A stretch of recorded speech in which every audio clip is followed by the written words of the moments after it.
When we get to this point in the spring and you reflect back on the year that was, how does an athletic director define success and decide what needs to be addressed or adjusted? Yeah, well, when we talk to our head coaches and our student athletes all the time, success is defined so many different ways by different schools, different programs, and so forth. But how we look at it is, the student athlete experience. And there's no doubt college athletics is undergoing seismic changes right now. And I think what I love about the Big Ten and Commissioner Petitti is that he always talks about the student athlete experience tethered to education, and how can we provide an experience for our student athletes to compete in the greatest conference in America, have winning moments, championship moments, getting the degrees from world-class institutions. So obviously there's seismic changes going on right now with college athletics, but I feel really, really confident with Commissioner Petitti and our conference peers as we navigate our way through this new world.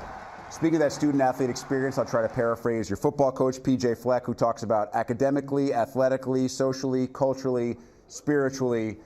I know PJ and the staff probably not overly thrilled with what the record was last year, but Floyd in the Twin Cities and another bowl win, which, Mark, as you know, could be credited almost as much academically as it could be athletically. Yeah, no doubt. And again, PJ would be the first one to tell you, disappointing season, 5-7, but again, the opportunity to go to a bowl game based on our academic marks. We're having record grade point average with our football program, record graduation rate with our football program, and as I said, PJ's old-fashioned values package high def.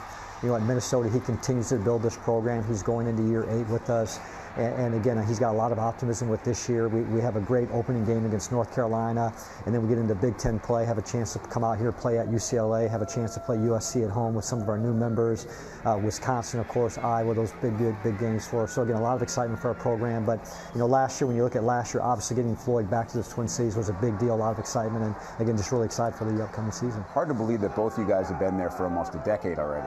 It's amazing how quick time goes. We were joking last night when they were honoring some of the distinguished guests here, Gene Smith, who's such an icon in our conference, the athletic director at Ohio State, and Gary Barter, a longtime athletic director at Iowa. They said, hey, when they get rid of us, it might be just the 4 of us at a table with our wives doing a celebration. But yeah, it's hard to believe. But again, we're so fortunate to have PJ at Minnesota. What he and his wife Heather have done.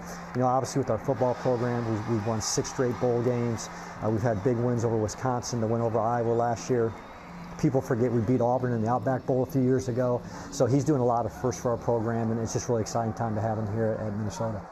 On the court, Mark, we saw Ben Johnson's team really take some steps last year after he dealt with so many injuries first couple of seasons, and then Dawn Plitzowite's team was headed absolutely in the right direction until they got bitten a little bit by the injury bug. How bright do you feel like the future looks on the basketball court inside Williams Arena for both the men's and women's programs? Yeah, well, first with Coach Plitzowite, Rick, we're so excited to have her at Minnesota. I mean, she's been a head coach every year. She's gone to postseason play except 1 year.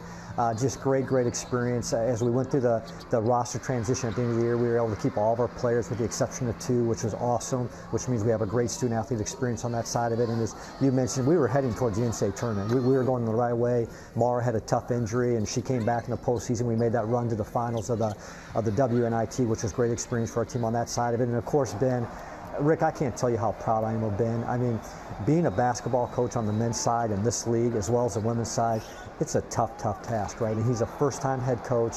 If you think about everything we're going through with the transfer portal, with NIL, everything going on in college athletics right now, for him to navigate our program and to do the things we've done is phenomenal. I think we have a chance to be a top 25 team next year with some of the kids we have returning. Dawson Garcia, who stayed loyal to us, who stayed committed to Minnesota, is a great player. Mike Mitchell's coming back. Parker Fox, who brought a lot of energy to our program. And Ben's brought in some really good additions to our program. So we're really excited about Ben and Dawn and feel really fortunate that they lead our programs.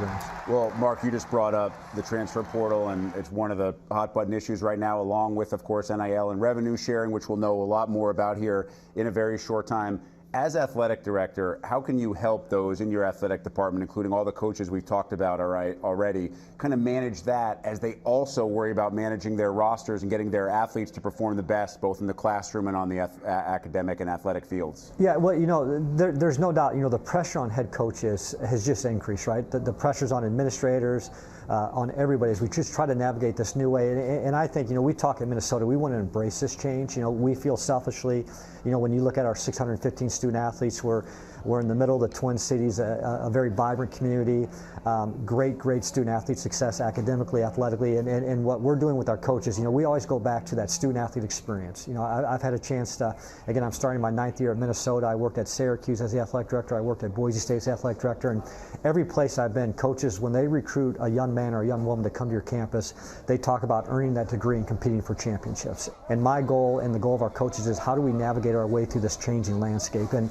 I'm very proud, if you look at Minnesota, we have not had a lot of kids leave our program, so that means we're doing something right? And again, I'm hopeful that as we continue to develop that student athlete experience, our job, we have them for 4 or 5 years, but our job is to prepare them for the next 50 years. And we talk about that, and we talk a lot about low ego, high output. We call that humility at Minnesota, and if we can create an environment where people thrive in that low ego, high output mentality, we'll be able to navigate our way through this changing landscape.